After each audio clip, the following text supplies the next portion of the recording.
Good evening, ladies and gentlemen, and welcome to Swinehart Field for Shelby TV. I'm Chris Wright, and joined tonight by my broadcast partner, Stephen McDonald. Stephen, it is glad to have you here. Hey, you know what, Chris, great to be back here at Swinehart Field. Great to be back for some Utica Chieftain football this evening against Grosse Pointe South. I had a chance to catch up with Chieftain head coach Matt Marulli just a moment ago.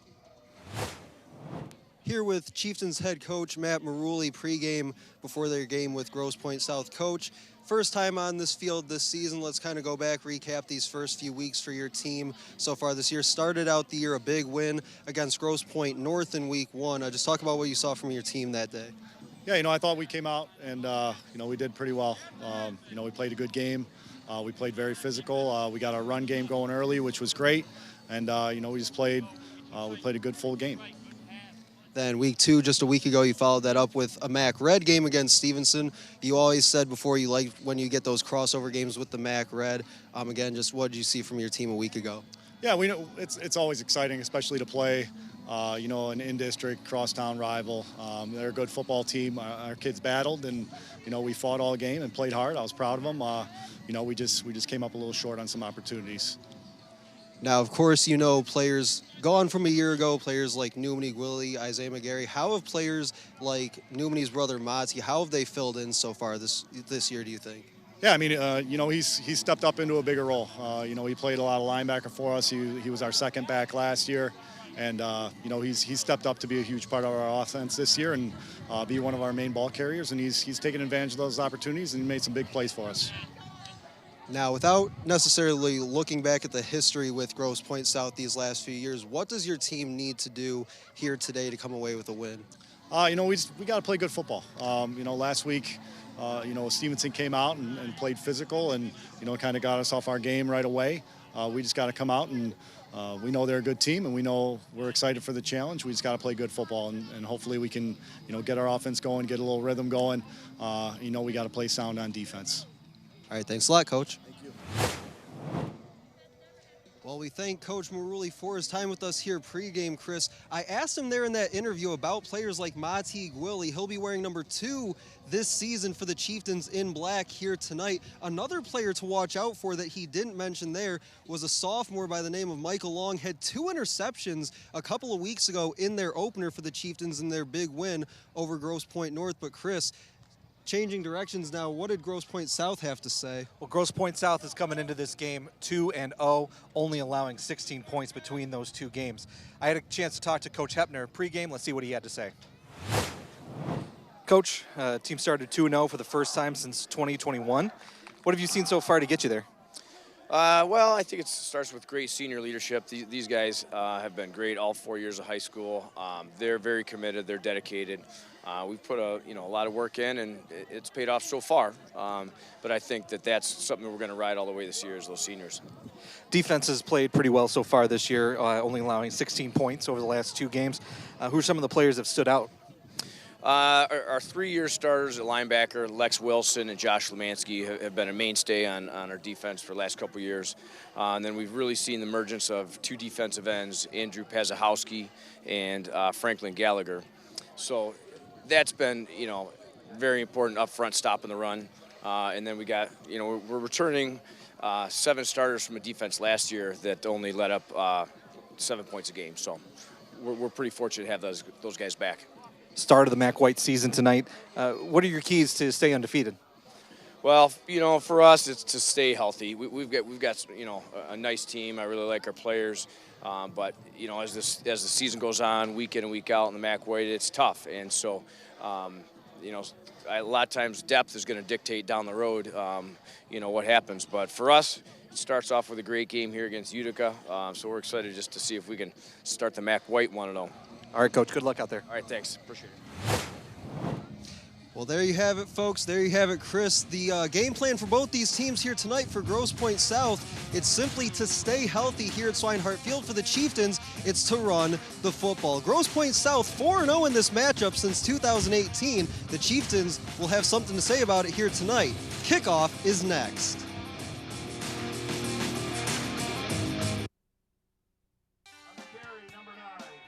My dad and my grandfather are officials. I've grown up around officials and seeing how much they enjoy being part of the games. As a student athlete, I've always appreciated the people out there who are willing to give back to the kids. The Legacy program lets me officiate while I'm still in high school, working younger kids' games. Officiating gives me a better understanding of the game. I get to make some pretty good money for a high school kid, and I even get to spend some quality time with my dad. There's help wanted. Just whistle. What rhymes with great? Participate. Where does greatness start? Here, in the classroom. On the diamond. In the pool. On the field. Where will your greatness take you? To better grades. To more friends. Yeah! Be great. Participate!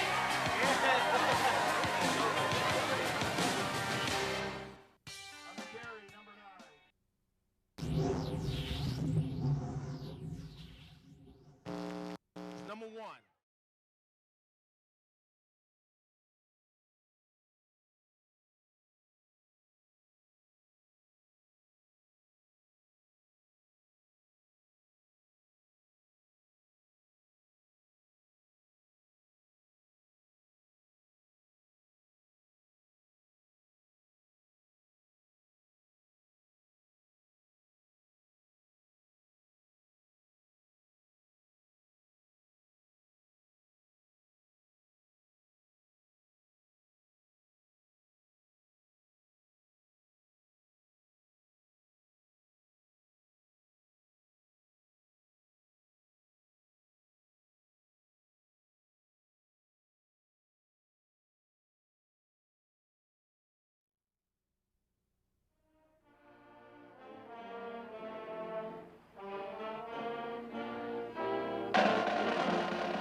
Well, Chris, pregame show over, national anthem over. All that's left to do now is kick the football off. Nothing better than Friday night under the lights. Not a cloud in the sky, 80 degrees at game time. It's a warm one for September here. Absolutely. He is Chris Wright. I'm Stephen McDonald. Utica Chieftains, Grosse Pointe South Blue Devils. Kickoff just moments away. Mentioned in our pregame, Grosse Pointe South 4-0 against the Chieftains since 2018. 2 of those, Chris, have been shutouts. Talked to Coach Maruli pregame, said running the ball is going to be a focus for them here tonight. They're definitely going to have a challenge, as Coach Hepner said pregame as well. 7 returning defensive starters on this Grosse Pointe South team, so they're going to want to hold this team.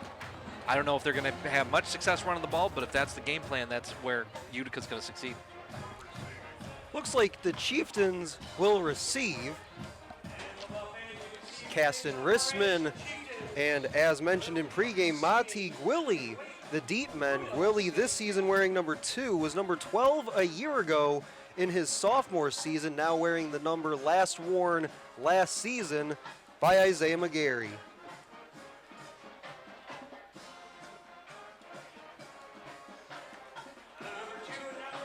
Chieftains replacing a lot of production from the team a year ago. Players like Nick Goichai as well played defensive end and tight end for the Chieftains these last few years. We are ready, run up, and the kick is away in the direction of Caston Rissman. He'll field it and fumble it out of bounds around the 7-yard line. Ball looked to be going out of bounds. If he had not interfered with that ball, would have been a better start than where they're at right now. And you know, it's funny you say that, Chris, because we spoke pregame about the Chieftains game back a couple of weeks ago. Started out the year, their first possession was at the 9-yard line after one play. That was all she wrote, as Mati Gwilly on the second play went 88 yards. So again, not much better field position, actually worse field position to start this one. They're at the 7.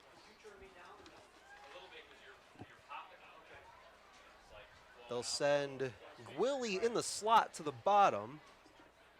Quarterback under center. They'll motion Gwilly. Some misdirection, throw it out to the sideline. Got it complete across the 15 and dragged out of bounds at the 20. Solid play on first down for the Chieftains to begin. Get the pass complete to Cam Matizak. Using a little bit of misdirection there, focusing on Monty Gwilly. Moved to the other side of the formation as the play moved to the right side. Just rolling out, able to find an open receiver. Able to get a first down.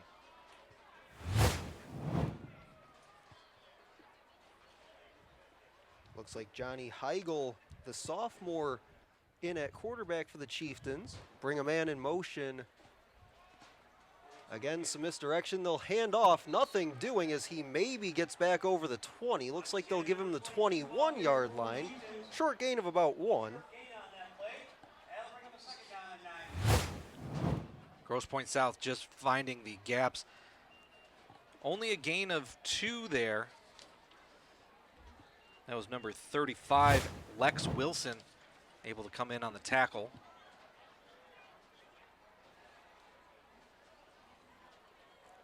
Second down and looks like call it a long 8. Couple men in the backfield for the Chieftains. Hand it to Gwilly. And he gets stacked up in the backfield. Ball might have come out there, but either way, it'll be a loss of about 6 back to the 15-yard line. Definitely seemed like there was some little miscommunication there between the quarterback and Monty Gwilly. Again, you and I talked off air. The Chieftains are starting as sophomore at quarterback. So, you know, it might be just some jitters here. It's his first time playing here at Swinehart this season. As you saw there on your screen, that is the sophomore Heigl. And a bit of a different philosophy for the Chieftains on offense. Typically the last few years with Perozic at quarterback saw them in the shotgun. This time this year it looks like Heigl primarily under center. Try to stretch it with Gwilly on the outside, cuts it upfield, gets tripped up as he gets down to around the 19. But that's going to bring up a 4th down and long. Looked like they tried to run that same play again to the other side. This time he was able to get a couple yards, almost back to the original line of scrimmage. But the Chieftains will have to punt for the first time today. As it looks like Matizak, who they completed that first pass of the game for a good chunk of yardage to, will go back to punt. Kick is away. Lands at the Chieftains 45, took a hop forward and then dies at the 47-yard line.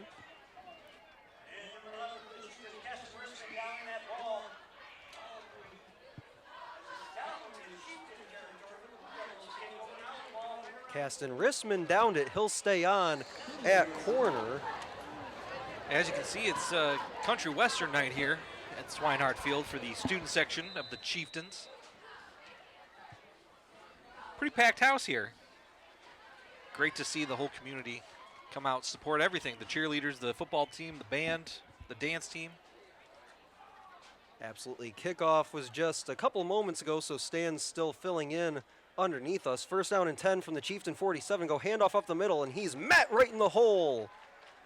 Gets back to the line of scrimmage, but that is all. Couple tacklers in there for the Chieftains. Looks like part of that was number 60. Doesn't look like we have a 60 on our roster for the Chieftains. Matt Agnone right there, just running up the middle, unable to get anything. Great defense there.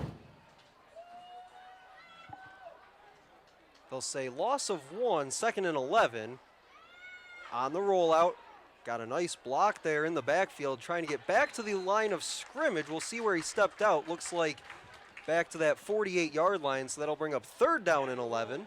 That was great defense from the Utica defensive line there, forcing him to roll out. He had a wide open receiver streaking down the sideline, unable to find him, unable to connect. it'll be, this is a big third down. And that was a solid block as the quarterback, Lupo, tried to roll out to his right. That was a nice block on the edge by Agnone.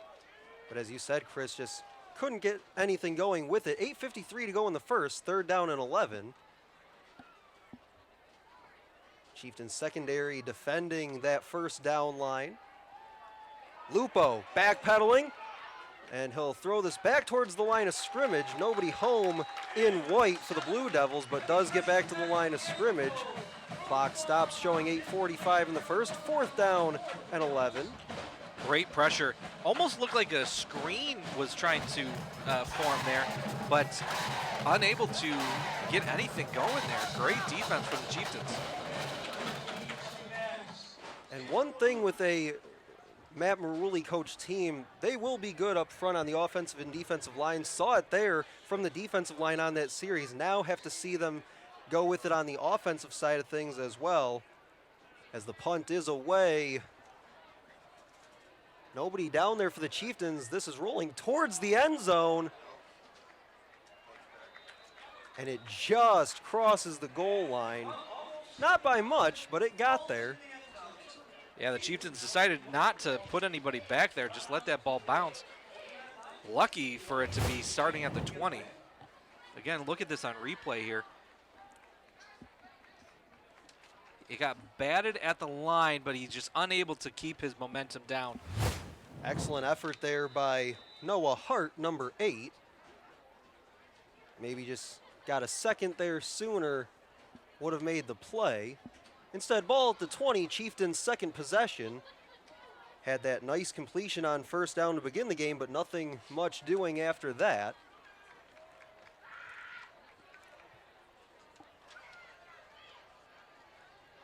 Motion man across. Roll out on the run, and it's caught by Gwilly around the 35-yard line. Looks like they do give him the 35, well in advance of a first down. Heigl here on the rollout was just kept looking downfield. He had options in the short, the medium, and the long pass there. Just finds the room in the defense for Gwilly. Big first down.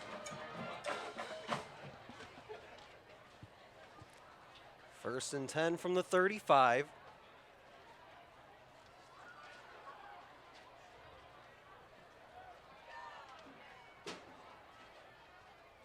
Send the man in motion again. This time he'll go right to left. Cut it back to the right.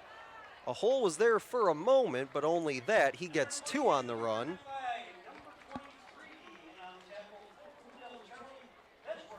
Tackle by Charlie Bedsworth. A great cutback there to the right. Just unable to get out of the reach there of number 33 in white. That's Josh Lemansky. Only going to gain a 2 there. Ball at the 37-yard line. They need, looks like right down the 45 for a first down.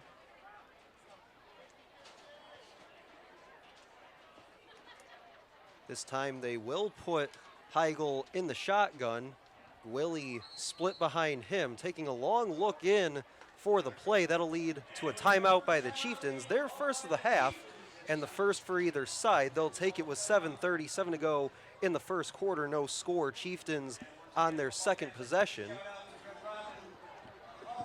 Well, Stephen, it does look like they want to run this offense through Monty Gwilly.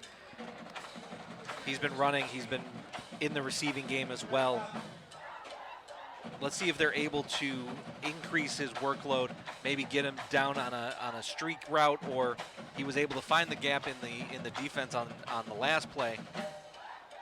Let's see what they're able to draw up here on second down. And I will say, as we have this break in the action, I would imagine, and we'll see how it plays out this season, but for a guy in Monty Gwilly, only a junior this season, he is going to be, I would assume, a hard man to bring down, as in the off season is actually a power lifter during the off season, and a pretty accomplished one, if memory serves me correctly.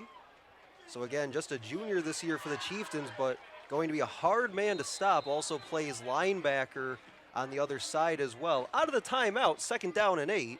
Again, need the 45 for a first down. Some misdirection again by the Chieftains. Cut it upfield. Flag goes down around the 40, and that is where the Chieftain ball carrier goes down.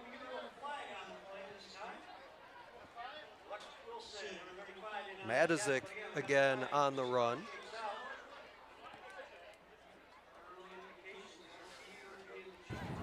Holding. Utica, number 74. 10-yard penalty. Remains 2nd down.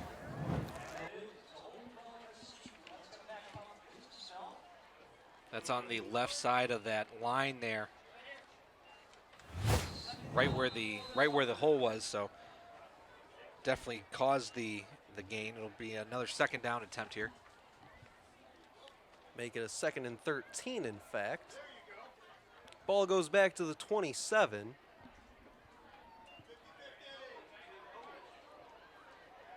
Willie evades a couple tacklers. He's across the 30 to the 35 and the 40 and finally dragged out of bounds there. He'll still be about 5 yards short of the first down, but they get a chunk of yardage back on 2nd and 13. That was a huge run there from Willie. Almost disaster in the backfield as he was running left, able to change directions, run to the right side. Defense unable to change as fast as Willie does.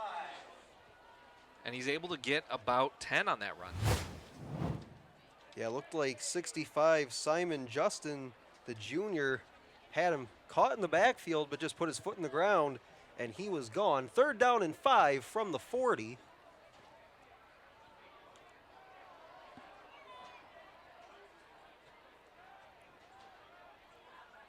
Willie in motion. Handed off, gets across the 40, dives forward to the 41, but that will do it. 4th down and 4 upcoming. Well, again, they tried with a little bit of misdirection, sending Willie to the outside on the left side and handing it off up the middle. This time, Grosse Pointe stays home, able to make the stop. That'll send Matizik back into punt formation. Couple Blue Devils back deep around the 25-yard line.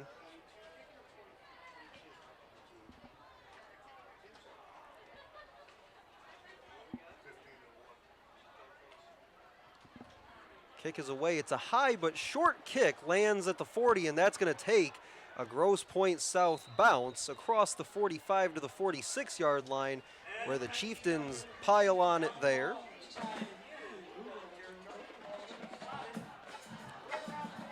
So not much doing for the Chieftains on their 2 first possessions, but we'll see what Grosse Pointe South can do here on their 2nd.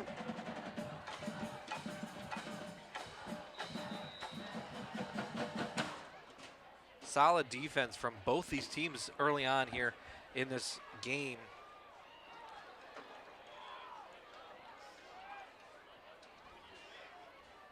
Lupo, quick pitch on the edge. Chieftains in pursuit. Rissman got there first, couldn't come up with the tackle as he spins across the 50 down to the 47-yard line, flag down behind the play. Charlie Michelotti on the run, but we'll see if this comes back.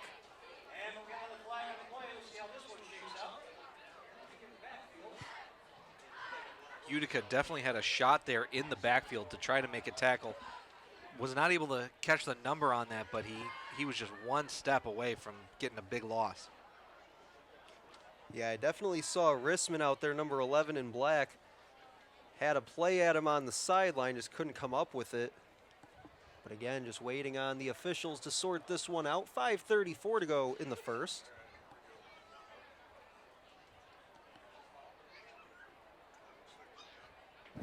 During the run, personal foul, defense number 7. Be a 15-yard penalty from the end of the run, 1st down.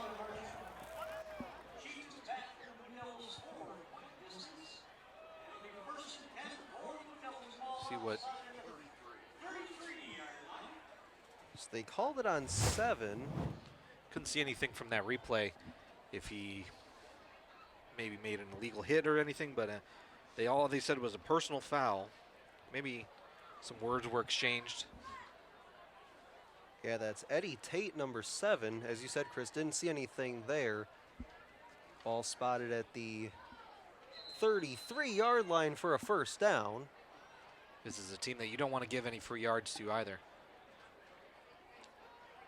Swing it out quickly on the edge, has a blocker along the sideline, follows it well to the 20.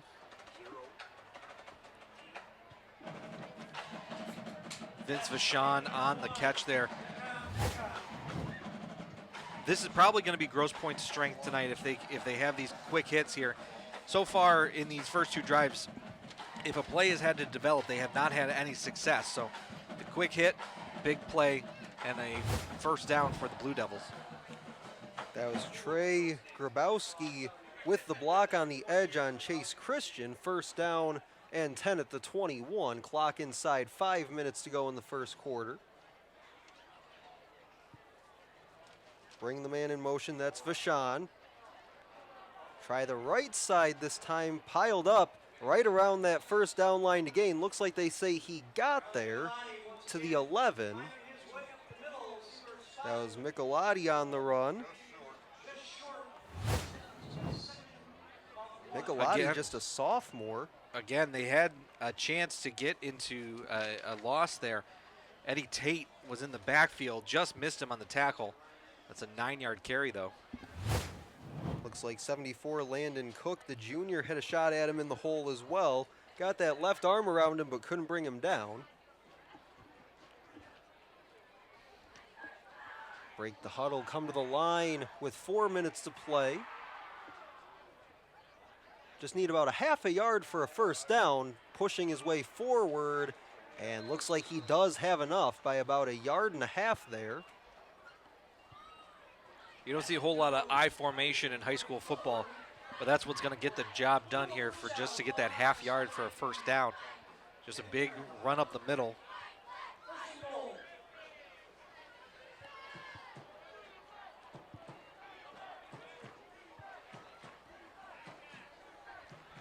Here we go, first and goal from the 10. Chieftain defense looking for a stop here, or at least hold to a field goal. Lupo turns, hands off right side again. Chieftains had a hand on him right at the line of scrimmage, but he'll forge ahead for a couple.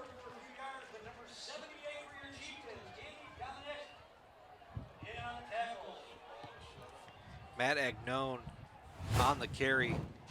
Again, I formation power football. Just running up the right side of that line. Almost seemed to be turning his back and just trying to push his way that way. He was driven back at the end of that play by Dominic Gandy, who had a fantastic season for the Chieftains a year ago, now in his senior year. Turn, give the handoff.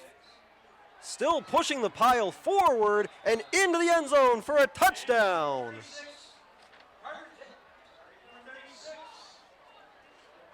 It's a 7-yard touchdown run for Lex Wilson.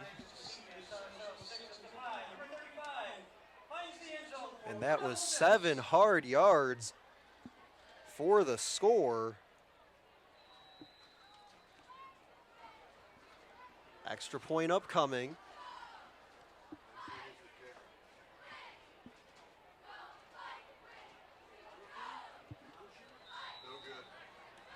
And the kick is no good. So, following the 7-yard score on the run, Grosse Pointe South no good on the extra point try.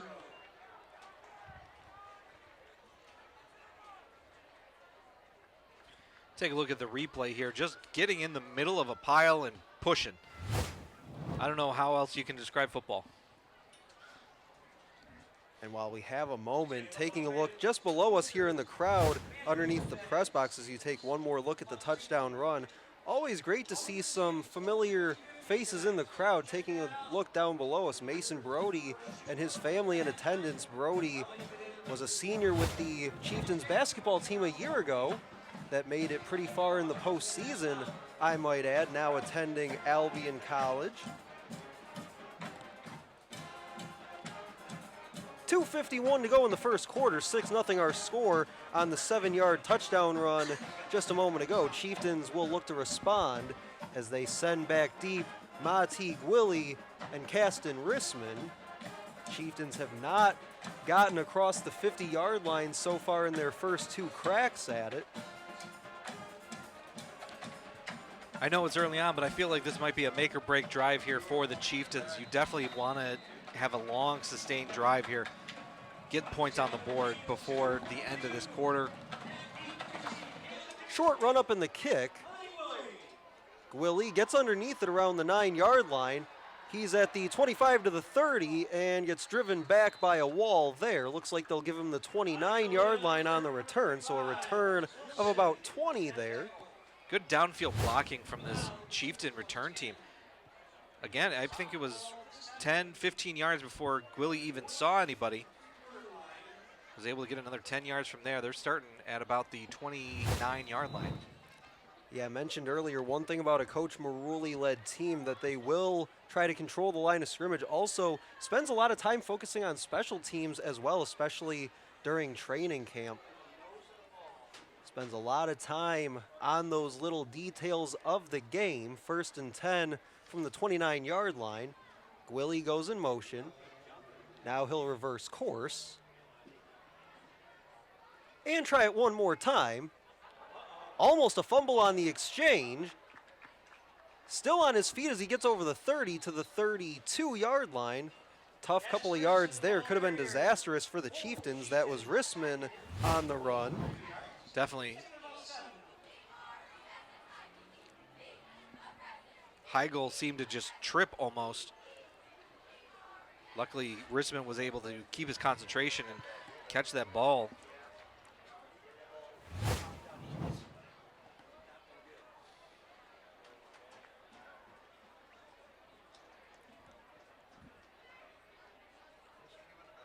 Final 2 minutes of the first. Turn, give the handoff to Gwilly. And again, just look at the power in the lower body for Gwilly. He's going to fight his way forward for a couple there. Call it a gain of, looks like 3 on the run. And looks like he was slow to get up there. He'll jog off under his own power. Take one more look at it.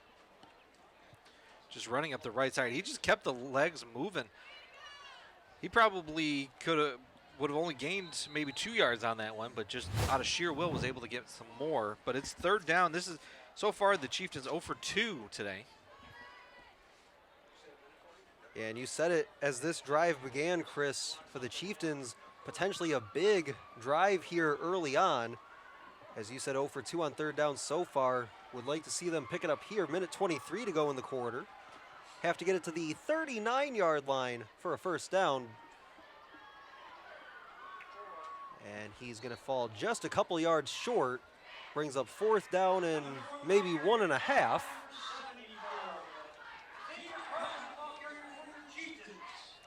believe that was Xavier Crosby on the carry. As you see one more look at the Crosby run. Yeah, and I've noticed, Chris, a couple of Chieftains this season changing their numbers. Mentioned Willie before was 12 a year ago, now 2. And if memory serves, Xavier Crosby a year ago was 30 for the Chieftains, now wearing number 4. See what they come up with here. Fake punt. And it's going to work. He's going to get all the way to the 50. And they give him the 49. And how about that? First time across midfield here tonight on a fake punt.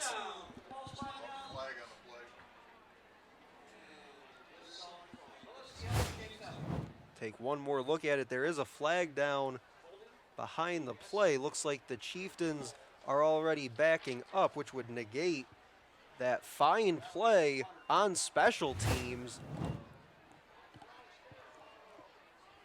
See what the call is, but they have already backed up a few yards. Hold. Utica. Number 71. 10-yard penalty. Still 4th.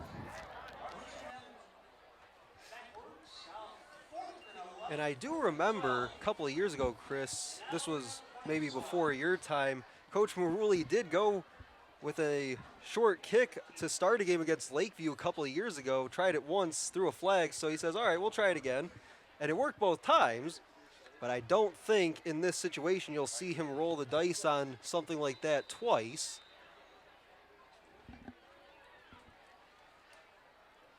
I don't know if we'll see this punt even before the quarter ends here. 20 seconds left. We will see what Matazik decides to do. They do snap it with about 13 seconds. It's another short kick fielded at the 45. He's got the far sideline and tiptoes out of bounds around the 37-yard line. Good return there from Vince Vachon. And with that, the Blue Devils will have time for one play, 6.1 seconds to go.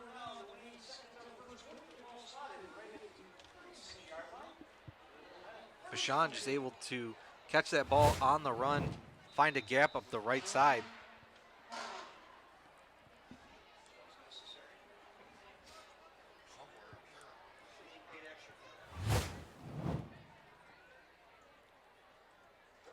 Both teams set for the final play of our opening quarter. Lone score was a 7-yard touchdown run by Grosse Pointe South. They missed the extra point. Here's Lupo, wrapped up for a short loss as he got wrapped up with one arm and brought down. That is how the first quarter will end, with the Grosse Pointe South Blue Devils leading by a score of 6-0. You know, one thing that we've seen so far early on in this game, as we take a look at the final play of the first quarter, that was Jack Lupo, quarterback run. The Chieftains have had a couple good passes downfield, but they've kind of went away from it. They're trying to stay on the ground, trying to keep the offense on the field that way, but have not had any success with it. And we've seen, Chris, in the last couple of years, Coach Maruli, I would say definitely a run-first kind of guy in terms of offensive philosophy. Of course, when you had a guy the last couple of years in Jeff Cleaver as your running back, you have that ability behind their always skilled offensive line, but just haven't seen them quite get it going here tonight with Willie. But if you're the Chieftains, you feel pretty good about where you're at entering quarter number 2 down just 6-0. And if you can come up with a stop here, feel even better. Grosse Pointe South, 2nd and 11 from the 37. Vachon, the man in motion, they'll swing it out to him. He wasn't ready for it. Turned back to look for the pass, but it was already on him. That'll bring up 3rd down and 11. Chieftains very lucky that he was not on the same page as his quarterback. He was wide open, and we've seen that Vachon has speed there. Might have been able to get the corner. Chieftains were trying to get out to him. Carter Zapsky, the sophomore, starting at linebacker here tonight. 3rd down and 11. Only 4 seconds old in this second quarter. 3 receivers to the top of your screen.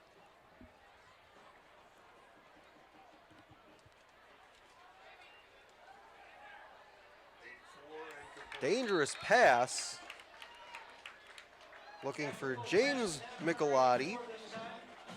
Not to be confused with Charlie. Pass falls incomplete, brings up 4th down. Again, that ball tipped at the line there, just over the head. That's all it takes sometimes. Now, even if they did catch that ball, I don't know if that was going to be enough for a first down. The Chieftain defense was right on top of them. But it looks like the Blue Devils are going to go for it. Kind of in that no man's land in terms of, do you go for it? Do you punt it? Do you maybe try a very long field goal here? But they will elect to go for it, send 3 receivers back to the top of the formation. Have to get it to around the 26-yard line for a first down. Chieftains showing a bit of pressure. Lupo steps up. He's going to run. He's got the first down across the 25 and all the way down to around the 22-yard line. Lupo gets up hobbling a little bit. But it did look like the Blue Devils might have gotten away with a hold right there on the left side if you had seen that. Created the gap for Lupo to run up the middle.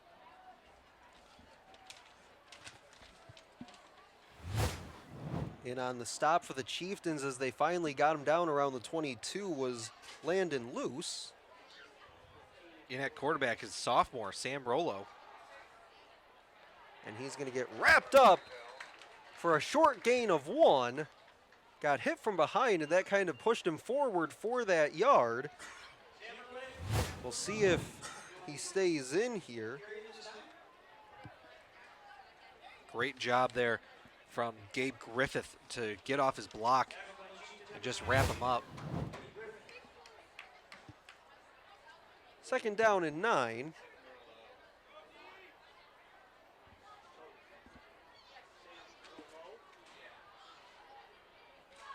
Rouleau still in at quarterback. 2nd play in a row for him. Throw it out wide, nearly intercepted. Had a couple of Chieftains there defensively. Looked like that was Michael Long, who we talked about in pregame, number 19 in the black. Almost got his hands on it. And boy, if he got his hands on it, he was gone. Mentioned had a couple interceptions back in week 1 for the Chieftains. And coming back in is Lupo. There is Michael Long on your screen.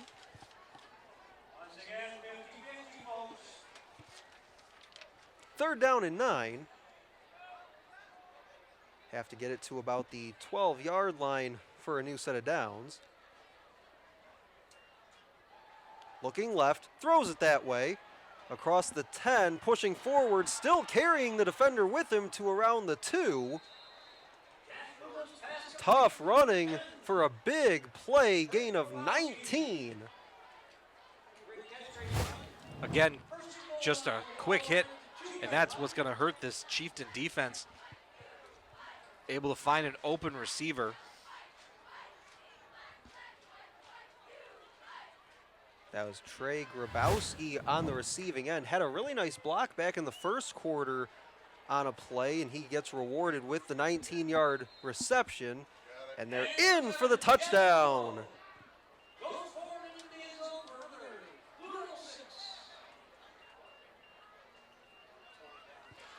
Designed quarterback run right up the middle for Jack Lupo.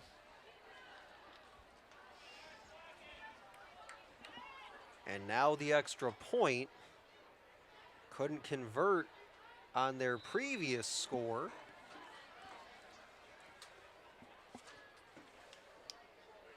It'll be Rouleau on the hold. And they try to get it into the end zone. And that's a 2. Just looked like a shuttle pass there, just kind of pushed it. That was the backup quarterback, Sam Rouleau. Definitely caught the Chieftain defense napping there. It's 14-0. One more look at the pile push for Lupo.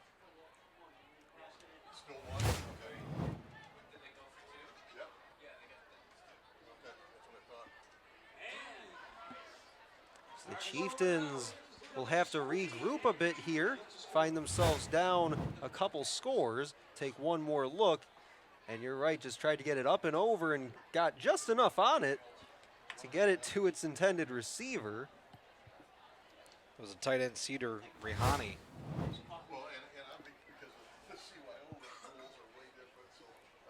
You see there Jack Lupo on the medical table. Probably getting his ankle taped up a little bit. That's where he seemed to be hobbling a little bit.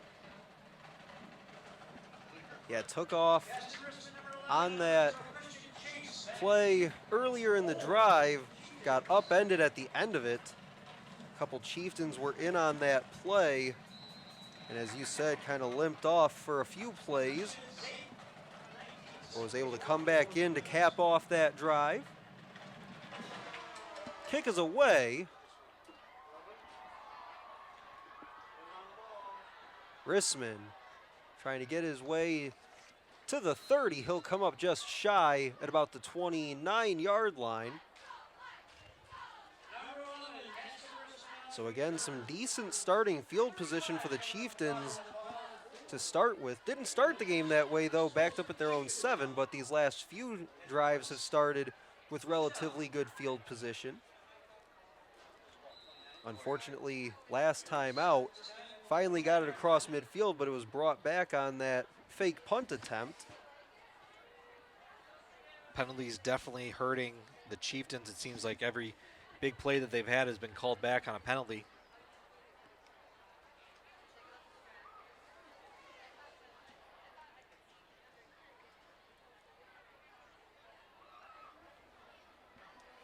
This time they do go with a shotgun look. Handoff goes to Gwilly. Not much running room on the right side. Gets, they'll say, a yard there.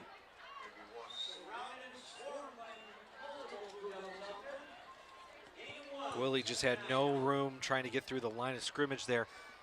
He's able to get 1 yard, but that's about it.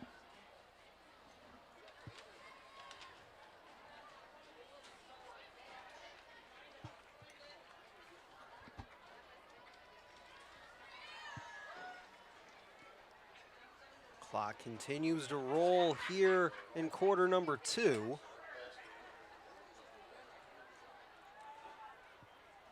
Important to note that Grosse Pointe South will get the ball to begin the second half as well. Chieftains had the first possession of our ball game.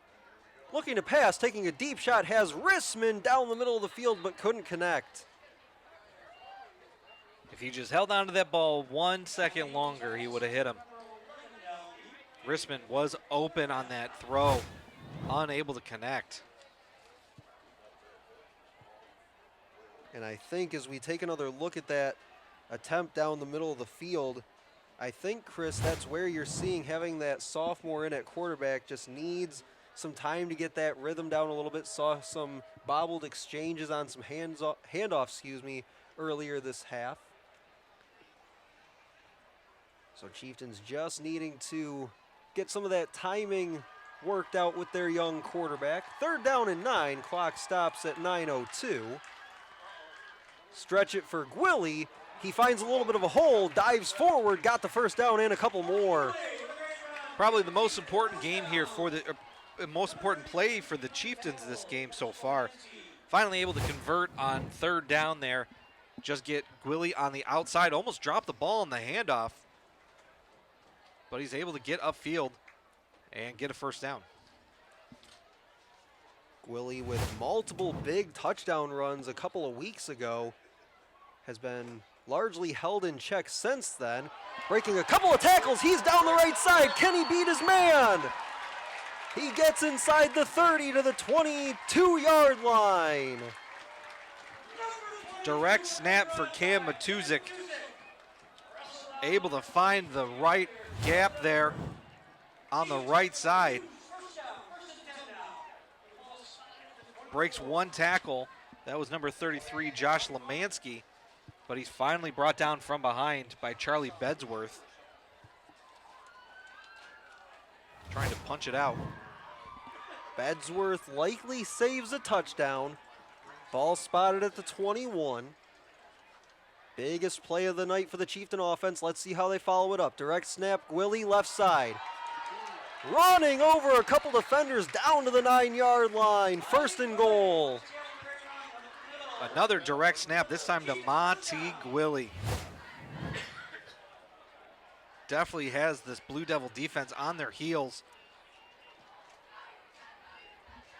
Looks like Monty Gwilly lined up at the quarterback position, had Caston Rissman next to him, and that'll lead to a timeout called by the Blue Devils. They've seen enough of that Wildcat formation. They want to talk it over with 8 minutes even to go in the half. First timeout for the Blue Devils, each side expiring 1. Coach Maruli finally able to break through this Blue Devil defense, get a couple big plays back to back now. Got him 1st and goal here from the 10-yard line.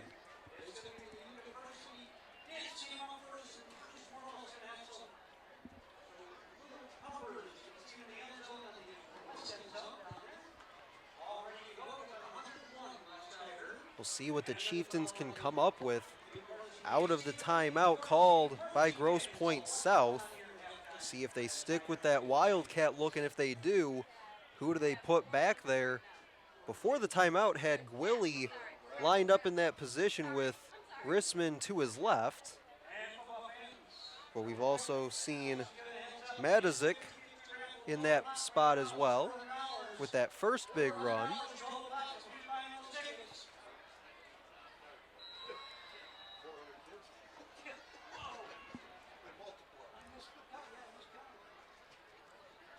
Again, a little Looks like misdirection there. this time they'll go right side with Gwilly. Gets dropped around the 5. And it did look like, Chris, they went with that formation they wanted before the timeout, just shifted it this time to the right, had it set up to go to the left before the timeout. Take one more look at it. Definitely, just follow your blockers. That's all you need to do. Willie able to get a good gain there. 2nd and goal. They'll do it again. Willie pushing forward. He'll get a couple to the 3-yard line.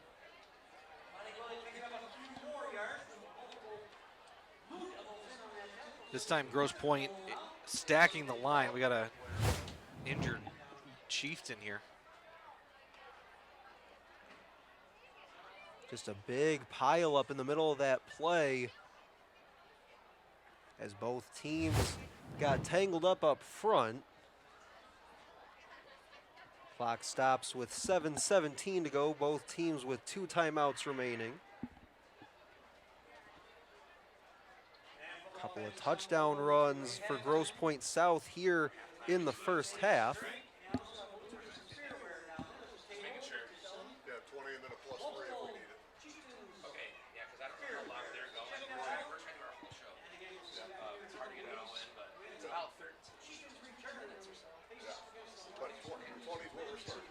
While we have a moment, they attend to the injured player. Chieftains will head out on the road next week, continue Mac White play against Lakeview. Come back on the 27th against Lance Cruz. Player is up, slowly making his way off under his own power. Looks like Braden Lemley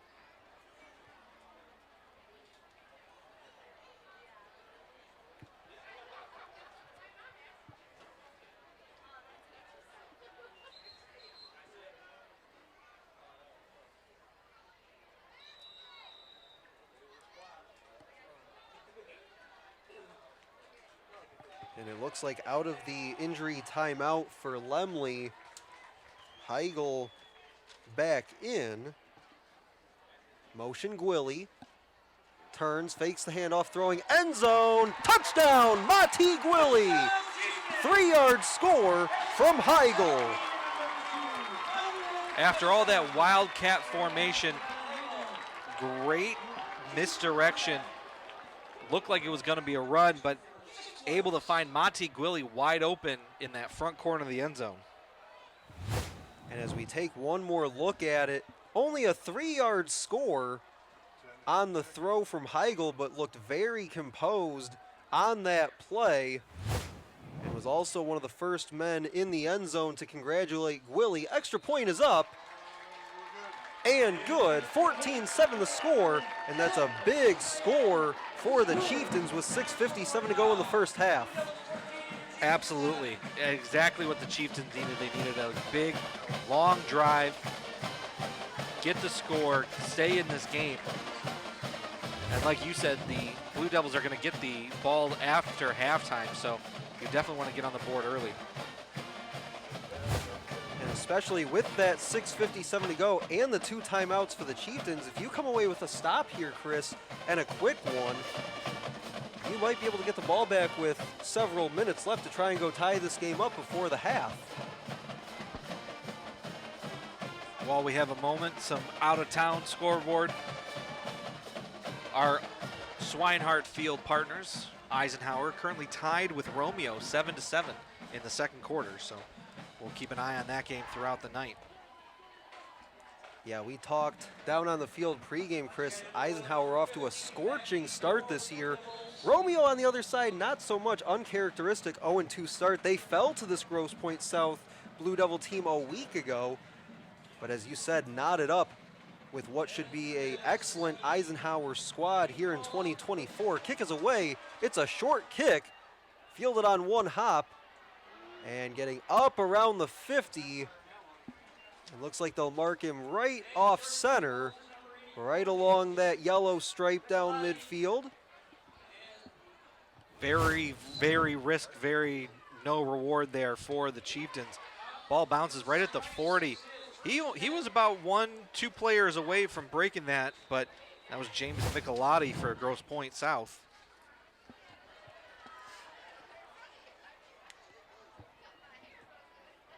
In the shotgun is Lupo. Quick throw finds Michelotti. Drags a couple defenders with him. Gain of about 5 to the 45 in Chieftain territory.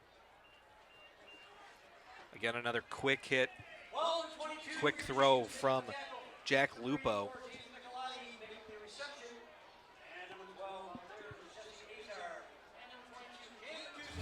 Clock rolls inside 6.5. Again, both teams with 2 timeouts. And you said it, Chris, on that short kick. Would have liked to maybe see the Chieftains just kick it away, use those 2 timeouts if they could come away with a stop. Instead, play with a bit of a short field. 2nd and 5. Lupo hands off, up the middle. Let's see where they mark it, maybe about a half-yard shy. Actually, they back up a full yard shy of the first down. 3rd and 1 at the 41. Now the other Michelotti, Charlie, able to find some room up the middle. Just keeps those feet churning. Good for 4 yards. Charlie, the younger brother of James. James a junior, Charlie a sophomore. 3rd down and 1. Chieftains in the backfield, and they'll drop him for a loss. Loss of 3 on 3rd and 1. And there it is, Chris. That's your stop.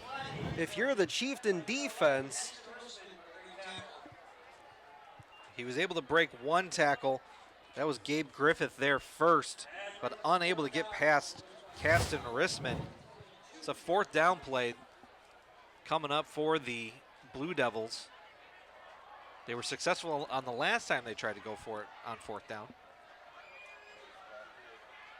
He was wrapped up in the backfield, but they say just a loss of 1 there. Lupo gonna step up, and he's got the 40-yard line, pushes ahead to the 39. That'll be a 1st down. Just gets an extra yard, but that's all you need to move the chains.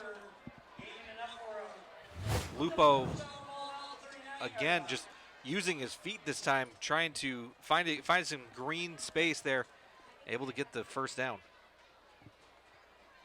So now if you're the Chieftain defense, you have to account for the Michelotti brothers, also Matt Agnone, and you have to account for the running ability of Jack Lupo, so lots to look over for the Chieftain defense. Bring a man in motion, it's Vashon, called his name a couple times this half as well. The run is to the left side across the 35 down to the 34-yard line for Charlie Michelotti. Chieftain defensive line there. Almost jumped across, but able to get back. Michelotti is going to run up the left side on the pitch.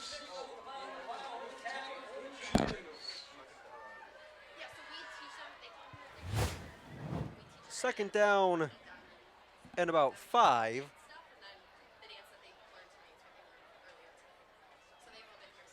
Clock rolling as we hit 3.5. Both teams still with those 2 timeouts. Stacked up and dropped. They'll say back to the line of scrimmage, but that's all. Maybe lost a yard there. They will spot it at the 35, so officially it's a loss of 1. Chieftains able to break through that offensive line. Like you said, Coach Maruli wants to control that line of scrimmage. 2nd time we've called Dominic Gandy's name in the backfield for the Chieftains. Sling it out wide, far side. couple of yards and brought down. Looks like they cut that distance just about in half. Brings up 4th down and 2. Need the 29-yard line for a first down. Saw Lupo take off a couple plays ago and pick up the first down when needed. So far, the Blue Devils 2 for 2 on 4th down. As you said, the clock is moving, just over 2 minutes to go. They'll rush up to the line, and in doing so, Chieftains will burn a timeout. Stops the clock with 2:11. That'll be their second timeout of the half. Utica, second charge timeout of the half. I think Matt Maruli just wants to make sure that they get the right play call here coming up. Again, it's a big 4th down. Definitely wasted a lot of time, though, waiting to call that timeout. Couple rushing scores for Grosse Pointe South here in the first half.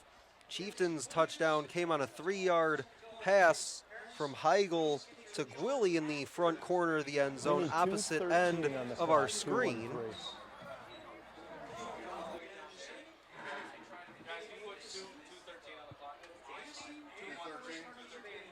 And it looks like they'll put a couple ticks back up on the clock, bump it up to 2:13. Either case, it's still 4th down and 2 from the 31. And what a big stop this would be for the Chieftain defense if they can get it. Lupo turns, hands off, has the first down, couple of yards more. Still pushing the pile all the way down to the 19. Interesting play there from the Blue Devils. They just booked it up to the line there, trying to create some confusion, and it kind of worked there. Able to get some space. Just needed a couple yards. He's down to the 19-yard line. Looks like that was Wilson on the run. Inside of 2 minutes. Again, Blue Devils get the ball to start the second half. Possibility to go 2 for 1 here. Lupo scrambles, gets away. Flag comes down very late towards the end of that run. Definitely looked like there was a hold against the Blue Devils as Lupo was trying to find the edge. And it looks like the Blue Devils are backing their way up. Holding, number 51, White, 10-yard penalty, remains first down. It was crazy that I believe it was the umpire who threw that flag when there was an official right in front of the play.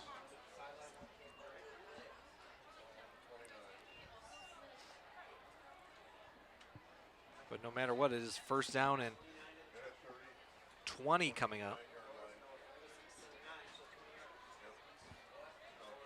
Ball spotted at the 29. Clock will roll as we reset play. Lupo surveying, throwing, got a man, end zone, touchdown! Vince Vachon on the receiving end, 29-yard touchdown.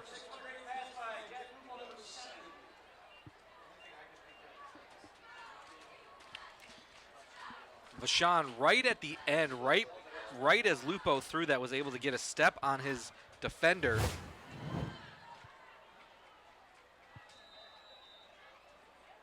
Probably the first time a pass was successful after Lupo was in the pocket for a good while there. Extra point is up and good. Grosse Pointe South 21, Utica Chieftains 7, 1:07 to go in the half. Chieftains do have one timeout remaining. Not sure that when they take the field here in a moment that they're going to use it. As you take a look at the Chieftain marching band getting set to play their halftime show here momentarily. Would also venture to guess we'll see the Utica dance team as well. Take one more look at that 29-yard strike.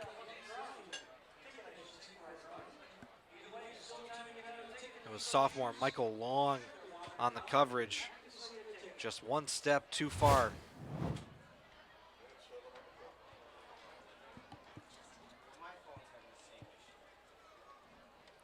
Yeah, that's a senior in Vashon going up against the sophomore.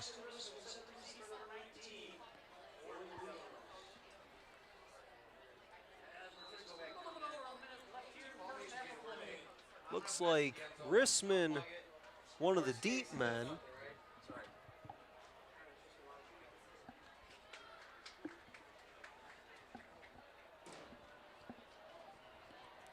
Kick is away, fielded around the 16-yard line. Cut it upfield across the 30 to 35 and brought down at the 36-yard line. But again, with just a minute remaining in the half, not sure that the Chieftains will try to push this ball down the field. Just a good return there from Chase Christian, finding some room up the left side.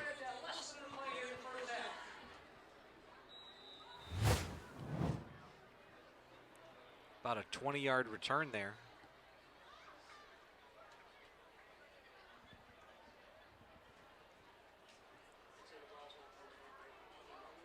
Chieftains took some time in the huddle, so they come quickly to the line.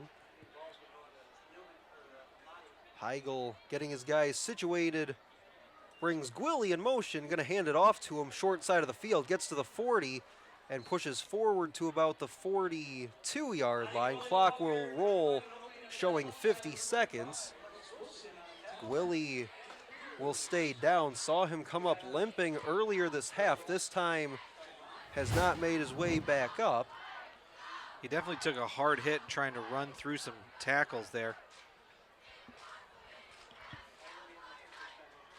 And on the last run we saw earlier this half where he stayed down for a moment, looked like as he tried to make a jump cut, maybe took a helmet or a shoulder pad to the lower leg area right around the knee, and it looks like that's where they got him this time around as well.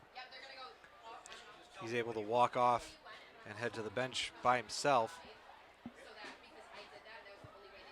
50 seconds to go till halftime. Again, Chieftain marching band and dance team set to perform as they always do. Some misdirection, stacked up at the 40, trying to push his way forward, and does, but only gets about a yard for his efforts. And again, looks like the Chieftains just looking to send this to the half.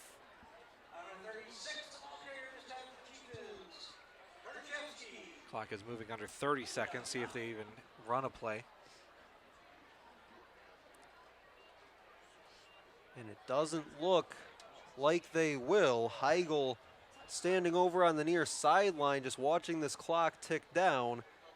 And we will take it to the half, 21-7, our halftime score. A couple of rushing touchdowns started things out for the Blue Devils. Chieftains responded with a 3-yard pass from Heigl to Mati Gwilly. And then the 29-yard score finds Vashon down the middle of the field, makes it 21-7, your halftime score on Shelby TV.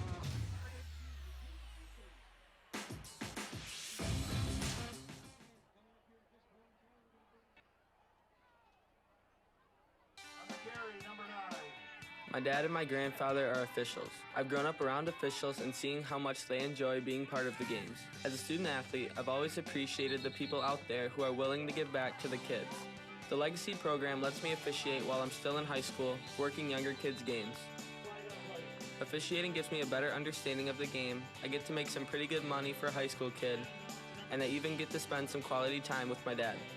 There's help wanted. Just whistle. What rhymes with great? Participate. Where does greatness start?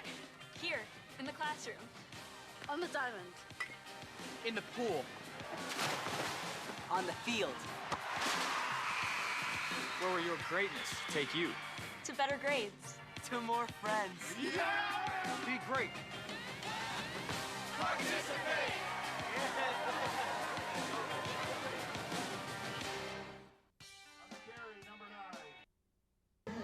Proudly serving Shelby Township for over 25 years, Esplendido continues their tradition of serving up some of the best pizza in the area.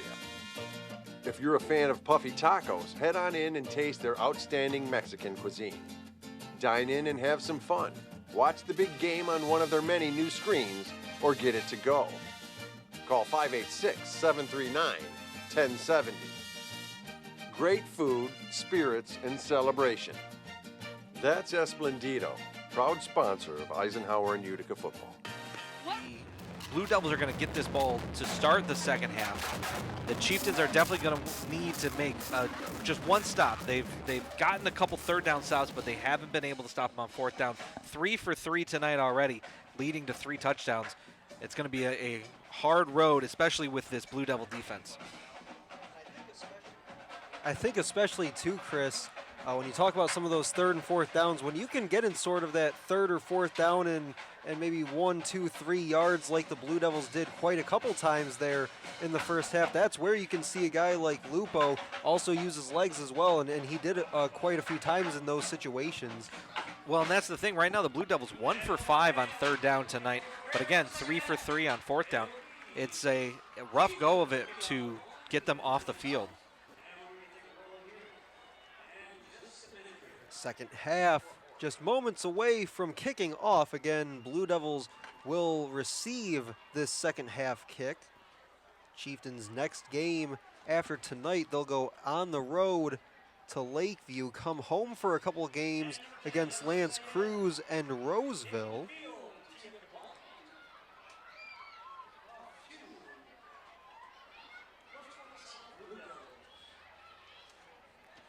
Chieftain's lone touchdown of that first half was a 3-yard pass from Heigl to Mati Gwilly.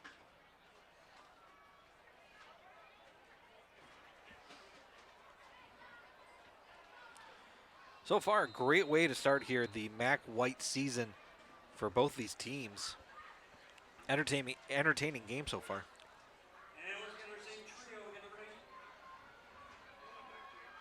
And we saw on our screen just a moment ago, looks like the backup quarterback, Rouleau, one of the deep men back there for Grosse Pointe South. Chieftains kick it away, fielded around the 12-yard line, across the 25 to the 20, or rather the 30, and brought down about the 31.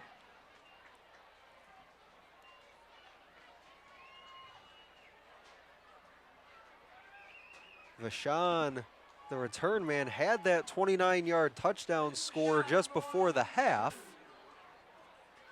So the Blue Devils will begin our second half at the 31.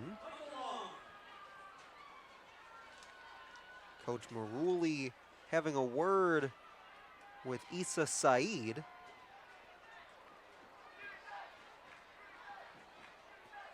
Lupo in the shotgun, brings a man in motion. Gets across the 35 to around the 39-yard line. That is Rouleau on the run. So we saw him on the kick return and now getting the little quick pitch from his quarterback. Yeah, just a little shuttle pass there. Again, if the Blue Devils are able to just do some quick hits, that's where they've found the most success against the Chieftains tonight.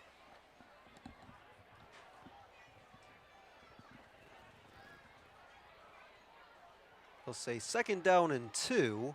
Another quick hitter, this time to the left, has the 50-yard line as he goes out of bounds. Back it up a little bit, say the 49. Vince Vachon able to get the outside edge there. Again, another quick hit to the outside. Just plant, turn, throw. And so far, Chris, you've talked about it a couple times, this game plan for Grosse Pointe South looking very similar to what the Rams did last week with the Lions, just those quick hitters sideline to sideline. Not even a minute old yet into this third quarter. Takes the snap, goes up the middle, and tumbles forward for another first down. Needed the 41, got it to the 40. Looks like Rouleau was the runner. Player down for the Blue Devils. Take one more look at the run. Tackle was made by Matizak. Injured man looks to be Franklin Gallagher, senior offensive lineman. Well, we have a moment. Take a look at the other Utica team, Eisenhower, currently up 14-7 in the third quarter, 7 minutes to go. We'll have them here next week.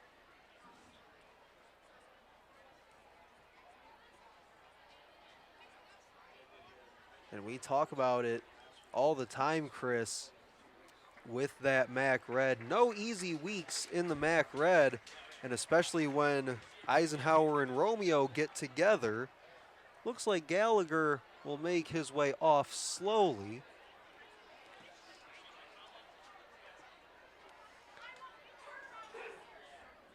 After the injury timeout, ball spotted with the nose of the football right at the 40. First and 10 from there. Clock runs on the ready for play. I formation, turns, hands off, pushing his way forward to about the 35-yard line. Looks like the 36. Again, just power football in the I formation there. Just turn, hand off the ball. See how many yards you can get just running straight ahead. That was Agnone on the run. We've seen Charlie Michelotti as well in the running back position here tonight. Second down and 6. Just pushing some Chieftains across the 30, still going, pushing his way forward to about the 25-yard line. And that's, at least by my count, Chris, the third time we've seen that pile get pushed for extra yardage. Well, when you are having trouble on third down, don't get to it. This is now the third time that they've had big plays on second down on this drive here. Got stood up. First man there looked like Gabe Griffith. Needed some help from the rest of his defense to bring the runner down. First down and 10 from the 26. Handoff to Agnone.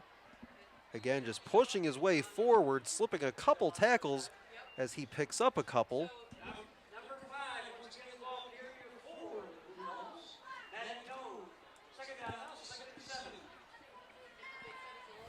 Blue Devils just content to run this ball right down the middle.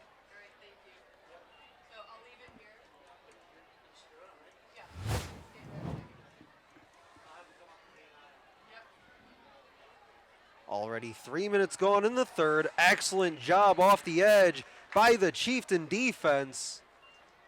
That'll back it up to about a third down and 10. So they get 3 on the last run. They'll back up for 3 on the ensuing run. Agnone again the runner. The Chieftains finally able to get some pressure in the backfield, get through that line of scrimmage, get through the offensive line, and meet the runner in the backfield. Brings up a third down. And now you wonder if this is potentially 2-down territory for the Blue Devils. Saw them miss an extra point earlier on in this one. Bring the man in motion, that's Vachon. Snap looking left in the direction of Vachon as flags fly at the snap.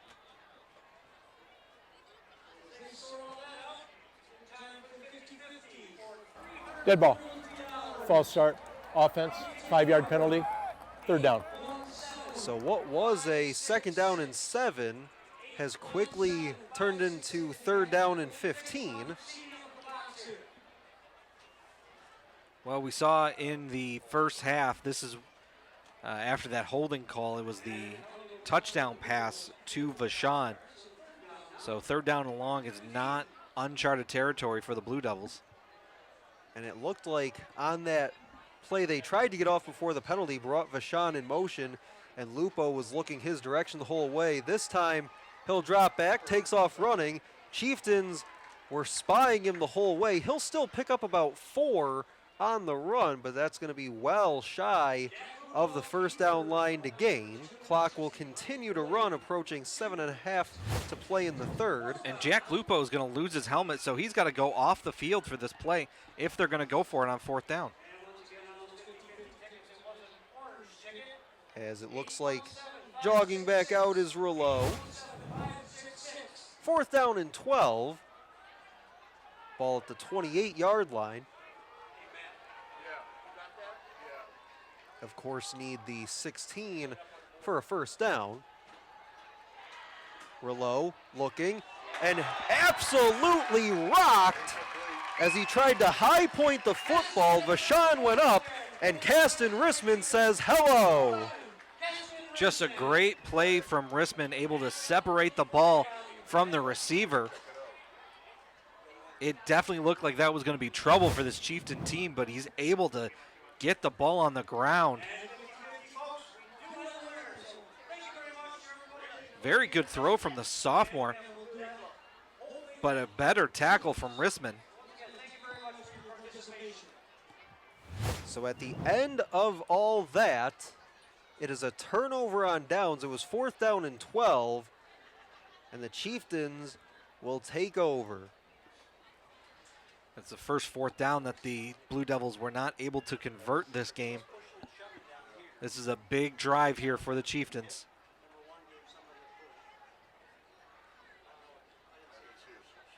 So the Chieftains will take it at their 28. Man in motion. Fumbled on the snap, and he's in trouble deep in the backfield all the way back.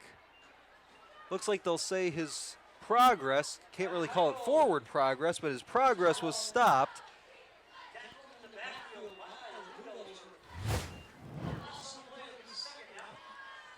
Just another bad snap, bad handoff. This is what happens when you have your young quarterback. We've seen it 3 or 4 times now tonight, where he had some trouble handing the ball off or a bad snap. See if he's able to recover from it. It's now second and long. Play was made in the backfield by 42, Phoenix Gallivan. This is taking a long time. They're going to call a timeout. And down 2 scores, those timeouts will be Timeout. important Utica. later on this First half. charge of the half. 6:08 to go in the third quarter. Chieftains come away with that big stop on fourth down. Get driven back on their first play. Pretty good crowd here from the Grosse Pointe contingent, Grosse Pointe South.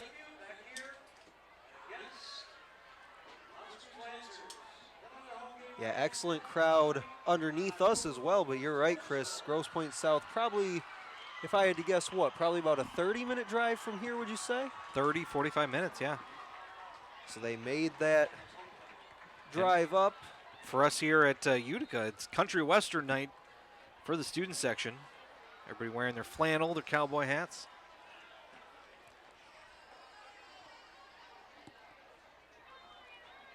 We'll see what the Chieftains come up with. Officially, that loss on first down goes as a loss of 7 back to the 22. Man in motion is Gwilly. Try the left side, turns it up, nothing there. He falls down, may have actually lost another yard for his effort. No, they'll say got back to the 22. Good to see Monty Gwilly back on the field after an injury at the end of the first half, but he's unable to get the outside edge there.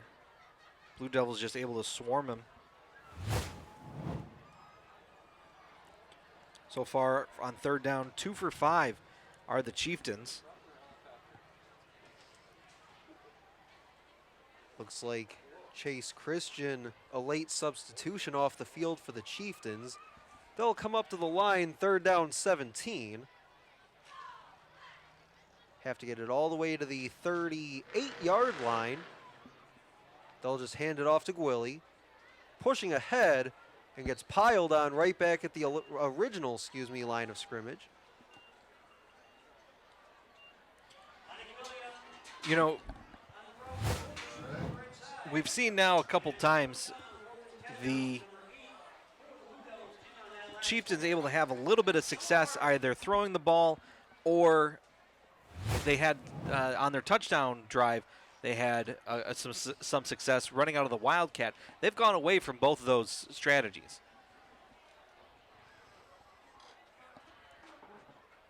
Chieftains to punt. A couple return men for the Blue Devils were hanging out around their 40. They'll watch this bounce. And that'll be about a 5-yard roll for the Chieftains, just inside the 40-yard line to about the 38.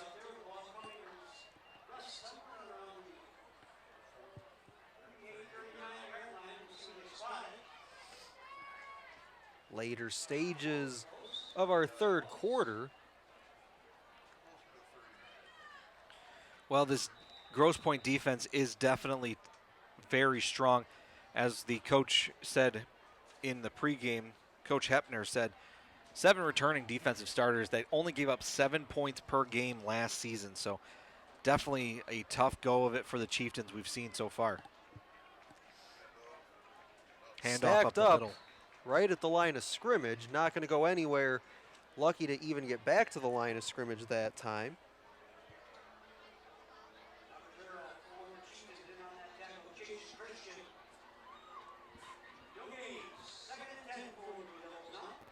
Definitely the kind of plays that the Chieftains need to make here. May need to decide to start getting a little bit more aggressive, maybe some blitz packages. Try to either cause a turnover or just get a stop here. 2nd down and 10. Looks like Lupo keeps it. He's got the 1st down and much, much more across the 40 and out of bounds at the 39. Defense definitely bit on the play fake. Take a look at this on replay. That was number 7 in black. Eddie Tate just went for the running back who did not have the ball. Lupo able to get a huge gain. Clock stops as Lupo got out of bounds. 3:31 to go in the third. They're up 2 scores and on the move. Quick pitch. Chieftains almost got the edge. Flag comes down right where that play was nearly made off the edge. Looked like that was Rissman that came flying in off the near side edge. Rissman, of course. Holding. Offense number 84. 10-yard penalty. Still 1st down. There it is. Take one more look. Here comes Rissman off the edge. He had that play on the last offensive series on that 4th down.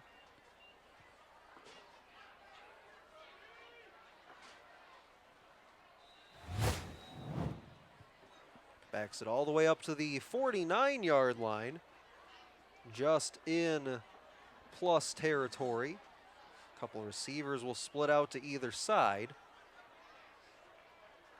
Chieftains showing pressure off the edge again. This time they run away from it. Rouleau got across the original line of scrimmage. Couple of yards after that.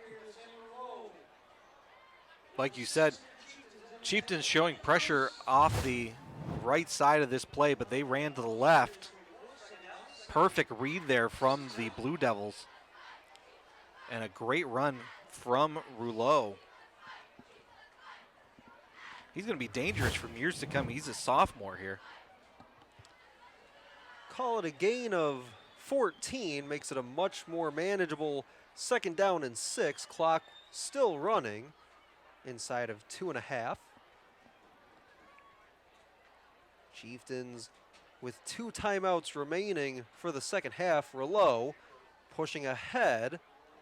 Gets stacked up and dropped after a gain of about 1. got it to the 34, and that's all.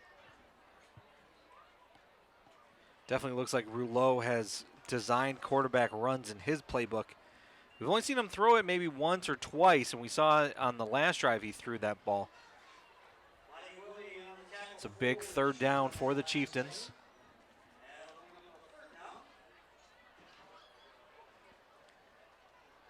Saw Carter Zapsky there just a moment ago on your screen, 36 for the Chieftains. Plays tight end and hoping his team can get a stop on defense for him. Quick throw by Lupo, first down as he sprawls out across the 30-yard line.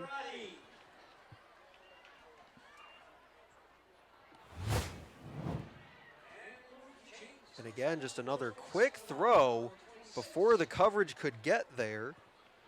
Just able to find the gap in the defense. Like you said, the quick throws really carving up the Chieftain defense.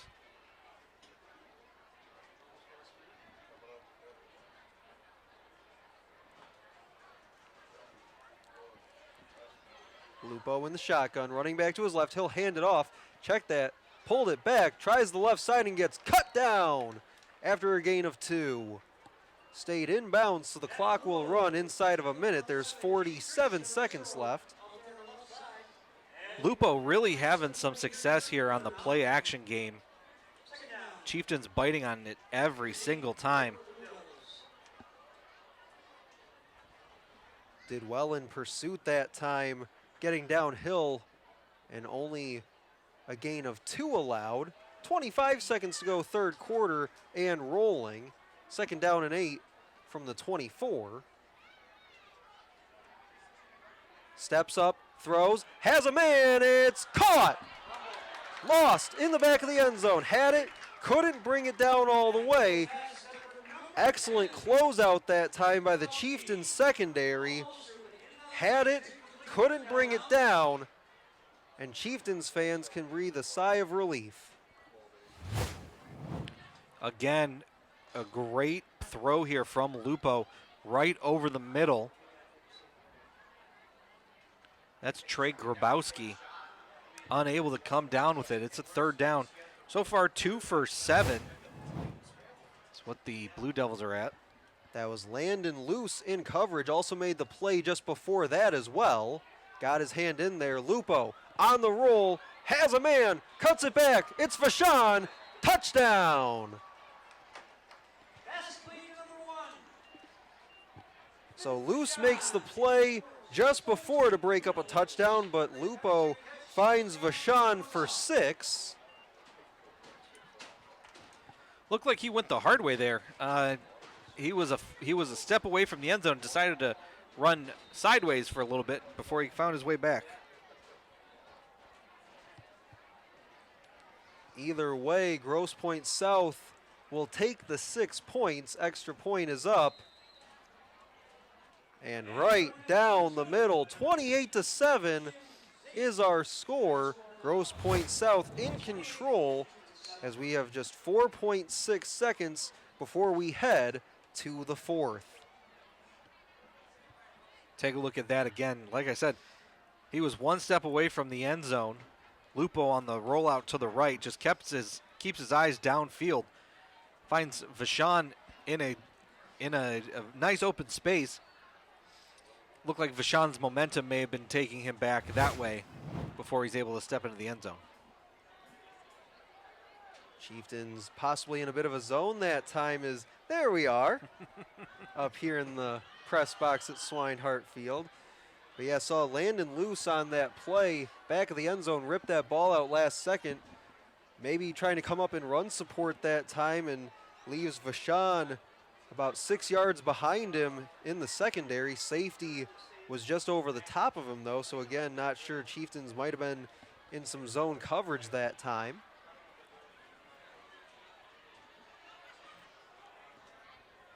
But as we are just seconds away from the 4th, Chieftains a year ago went into a game with Farmington down several scores and came back, scored 20 unanswered to win 34-30 that night, and also helped their case to get into the postseason against Eisenhower. So we'll see if they have some magic in them on this night.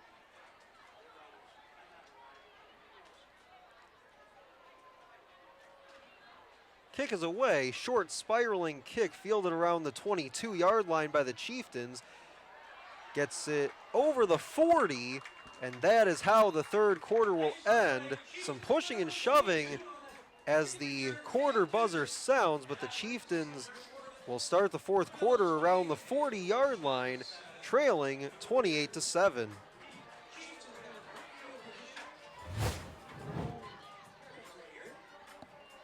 Take one more look at the return.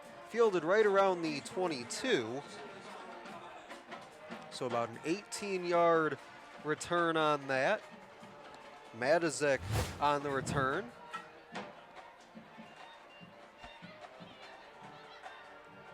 Well, while we have a second, Eisenhower currently up 21-7 against Romeo, trying to go 3-0 to start the season. They'll be here at Swinehart Field next week, taking on Anchor Bay.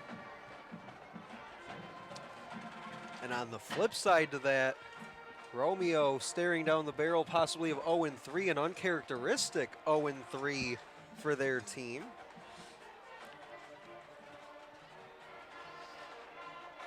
Usually a team inside the top 25 in Division I here in the state of Michigan, also one of the top teams typically in the MAC Red, right up there with the Eagles. Start of the fourth quarter, snap goes to Gwilly, pushes forward, and then lands after a gain of about 4.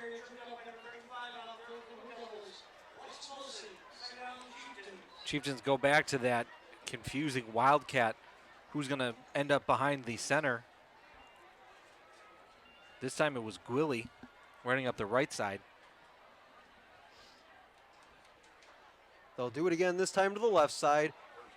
Finds his way through the hole and gets across the 50-yard line for a first down.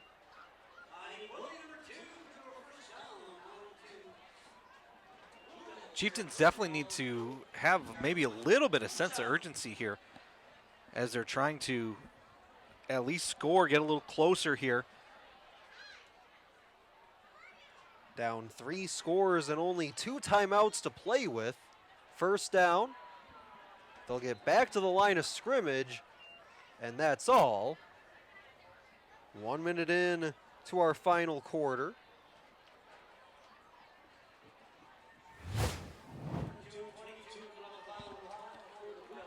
This time it was Matuzik on the carry. Only got a yard on that one.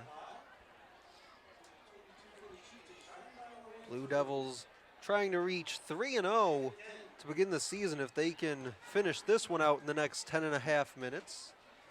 Knocked off Romeo a week ago, started the year out with a big win over Port Huron Northern.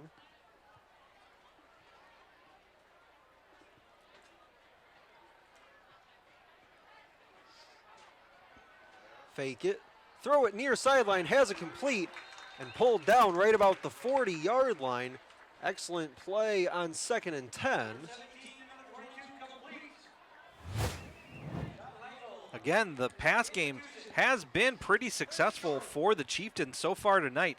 Able to find Matuzik right there, right in front of the defender. Brings up a 3rd down and short. They'll go quickly. Gwilly trying to get to the first down. Looks like they'll mark him right on the line to gain. Needed 1 yard, and he got all of it.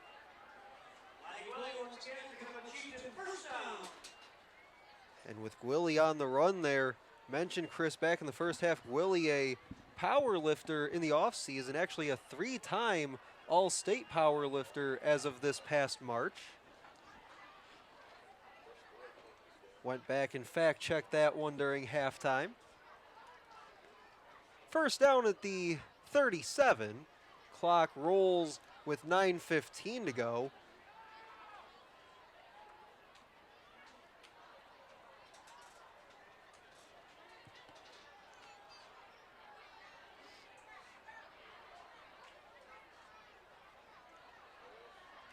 Heigl throwing, too tall for his intended receiver out there. Looks like Willie, the intended receiver. If he was just 1 second quicker on that pass, he would have had him. Gwilly was able to find a soft spot in the defense here. He pump faked on the throw there, and that was just a little too high for Gwilly. Brings up 2nd down and 10.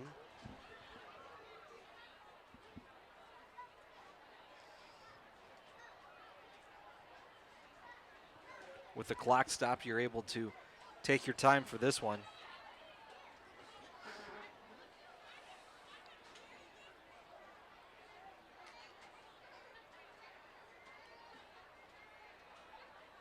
Gwilly in motion.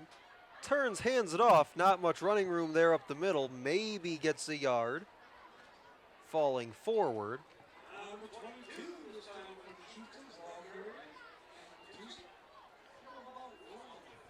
And you wondered, Chris, a couple plays ago when the Chieftains would show a little sense of urgency on this drive. Tried to take that shot to Gwilly, just couldn't connect, but had the right idea. But again, the clock will run as they run up the middle for 1 yard, inside of 8.5 to go and just 2 timeouts to work with. Coach Maruli wants to control the line of scrimmage. He wants to run the ball.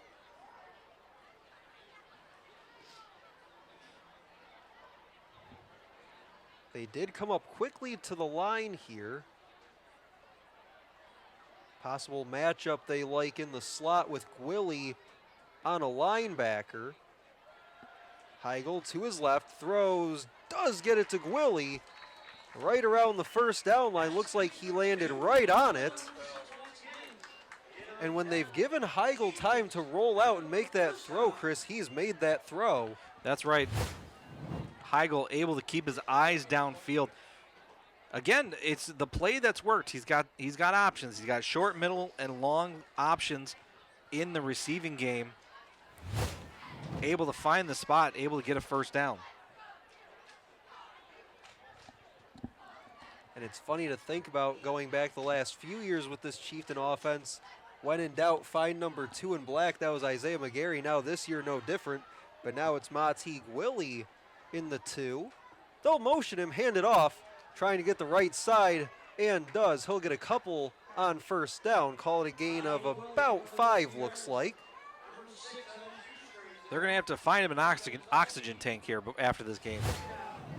Yeah, they've got him running left, right, north, and south. Just putting a lot of mileage in here in the early going. Catching the ball, playing Wildcat quarterback. But it's interesting because last few years, that's what they did with his older brother, Newmany, who's now with Sienna Heights. Had a chance to interview him and a couple other Chieftains at the end of last season. 2nd down and 5, handoff goes right back to Gwilly. Goes up the middle and inches his way closer to that 1st down line.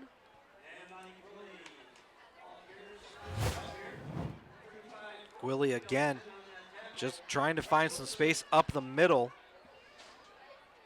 Brings up a 3rd down where the Chieftains are 4 for 7 tonight. And a very manageable 3rd down at that. 3rd down and 2. Line to gain, easy math, is the 16. But again, clock continues to roll.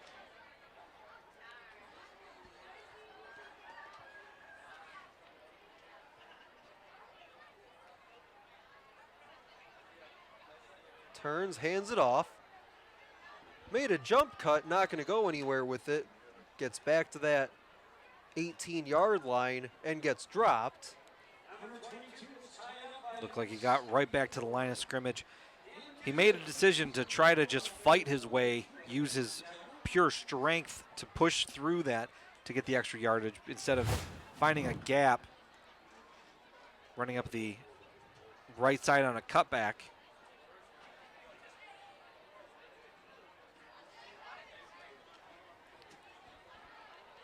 And at this stage, Chris, it looks like Chieftains just trying to get something going offensively. That was something that Coach Morley highlighted in pregame. Just want to get that offense back rolling a bit. fakes it, rolls right. He'll throw, and that's batted down, incomplete.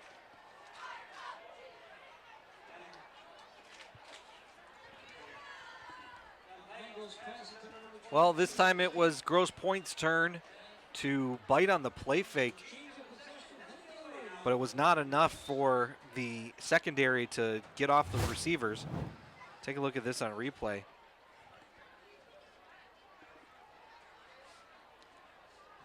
Ran out of time, just had to get it away. But it's going to be 1st and 10 for the Blue Devils. And they went back to that same concept in the passing game. Well, we have a moment. We want to thank our sponsor, Esplendido Mexican Cuisine Pizza and Spirits. Esplendido's offers variety with quality created from generations of family recipes, serving Shelby Township for over 40 years and serving us every Friday night.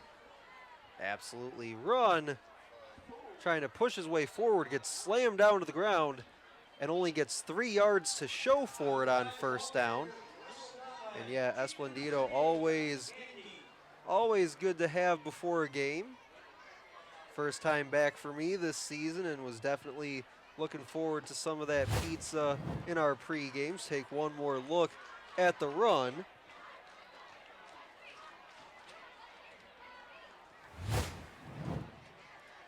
Second down and 7 after the run by Agnone.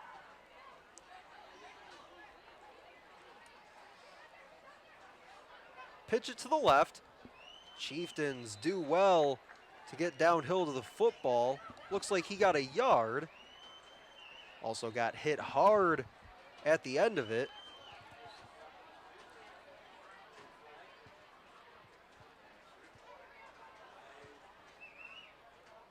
Maybe we got a timeout.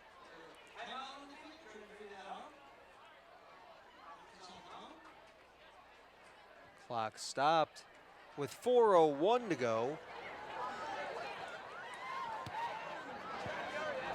4:03 on the clock, if you can, please. 4:03. Thank you.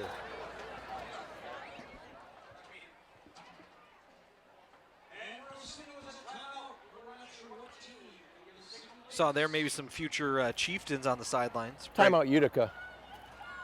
Second charge to the half. So the Chieftains called timeout. At the end of all of that, they say 4:03 to go on the clock.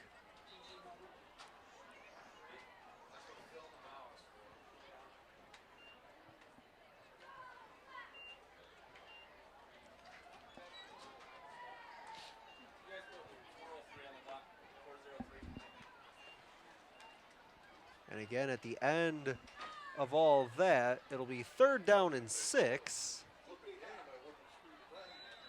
So again, put a couple ticks back on the clock. Chieftains burn a timeout. They'll have 1 remaining.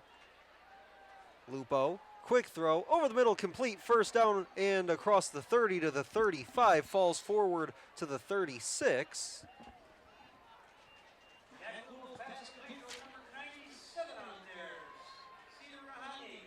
Cedar Rahani with the big 1st down reception. Again, just a 3-step drop, pass over the middle. Able to convert on 3rd down. Keep this clock moving.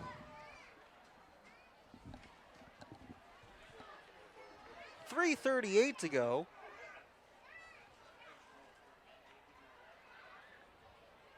Again, looks like Chieftains just looking to play this one out. They'll be back on the road next Friday against Lakeview. Lupo hands off, breaks a couple of tackles, and he's out the other side to the 40, stays on his feet to the 30, dragging a defender with him out of bounds around the 26-yard line.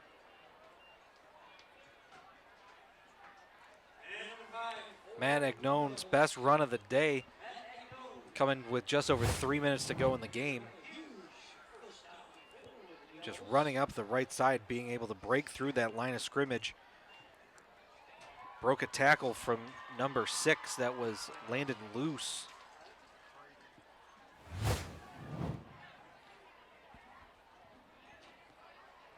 First down at the 27. Clock rolling. Blue Devils minutes away from a 3-0 start.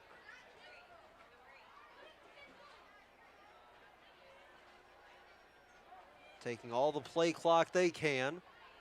Gets a couple on first down, call it 3, maybe 4.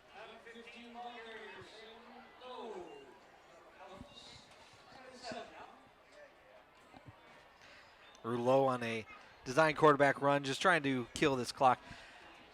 You know, one thing that we've noticed throughout this game, Utica on offense just was not able to get any momentum going at all. Only a couple times have they been able to cross the 50-yard line, let alone get into the red zone. And I think that's why, going back to their last offensive possession mentioned, looked like they just wanted to try and establish some things offensively, as that was a point for Coach Maruli coming into this game. And of course, with just the 7 points, looks like they have yet some work to do in that regard. Timeout. Grosse Pointe South. First charge of the half. But looking ahead to next Friday, they have, in recent years at least, played Lakeview pretty well in recent years. So a good matchup coming their way a week from now. A chance to even their MAC record at 1-1. Of course, would even their season record as well. And as you mentioned, you guys will have Eisenhower back here next Friday. They're off to a hot start themselves. Eagles coming off an excellent season a year ago, and doing it without Preston Crum at quarterback, as he had been each of the last 4 years. Back to it, 2nd down and 7, 1:44 to go. Looks like Rouleau in at quarterback, hands off. Goes down around the 20, a couple of yards shy of a first down.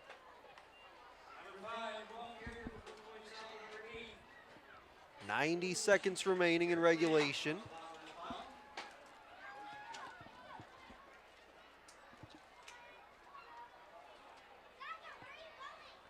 Speaking of Ike, seems to be 28-7. Their lead over Romeo expands. A couple minutes left in the 4th quarter there. Game seems like it's really opened up since earlier on. That's 28 straight points for Eisenhower. Yeah, when their offense gets going, they get going. Snap to Rouleau. Left side drags a couple defenders over the 20 to the 19. 45 seconds. Maybe have to get one more snap off. We'll see as we take one more look. Rouleau just running on the left side, designed run. Again, he's only a sophomore, and he's their backup quarterback. So for the next couple years, it's going to be interesting to see how he develops. But he's looked pretty good so far. And it looks like the Blue Devils may have to snap it one more time, 10 seconds and counting, we'll see. But either way, it'll be a 28-7 win on the road here at Swinehart Field. They do snap it, run one more play as time expires. Grosse Pointe South comes in. They improve to 3-0 on the season with a 28-7 victory. Chris, your final thoughts before we sign off. Well, like I said, the Chieftains were just not able to get any momentum on offense at all this game. A couple drives where they were able to get over the 50. They had one drive in the red zone that ended on a 4th down turnover. Just unable to get anything going, but this Grosse Pointe defense is definitely for real. Those 7 returning starters keeping their points per game pretty low so far this season. So very, very excited to see where the Blue Devils go forward. Well, Grosse Pointe South, as mentioned, improves to 3-0 on the season. Utica Chieftains dropping their second straight. They fall to 1-2 with a 28-7 setback to the Blue Devils. Before we sign off for the night from Swinehart Field, for my broadcast partner Chris Wright, I'm Stephen McDonald, and a quick birthday shout out to one of our own here at Shelby TV, Marissa Cohen. 28-7 is your final score from Swinehart Field.